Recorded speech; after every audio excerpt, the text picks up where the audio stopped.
মুখে সেই চিরচেনা হাসি, সতীর্থদের সাথে জাতীয় স্টেডিয়ামে অনুশীলনে প্রাণবন্ত বাংলাদেশ নারী ফুটবল দলের পোস্টার গার্ল ঋতুপর্ণা চাকমা ভুটানের নারী ফুটবল লিগ খেলে মনিকা মারিয়াদের নিয়ে দেশে ফিরেছেন, কেননা সিরিয়াসভাবে শুরু হয়েছে মেয়েদের মিশন অস্ট্রেলিয়ার প্রস্তুতি।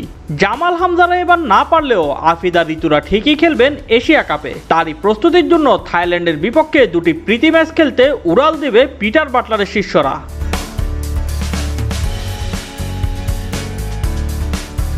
24 ও 27 অক্টোবর থাইল্যান্ডে গিয়ে স্বাগতিকদের বিপক্ষে মাঠে নামবে বাংলাদেশের নারী ফুটবলাররা।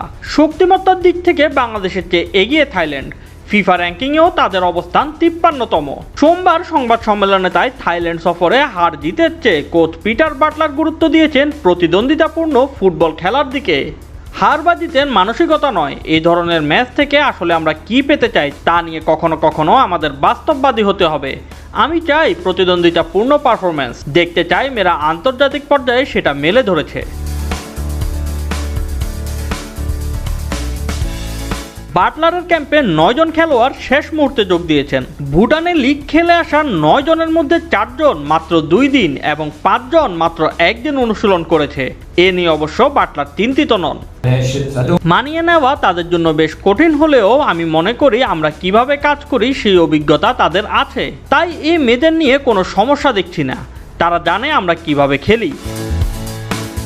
দলের বাকিদের সাথে ভুটান থেকে খেলে আসা ফুটবলারদের মানিয়ে নিতে সমস্যা হবে না মানছেন অধিনায়ক আফিদা খন্দকারও।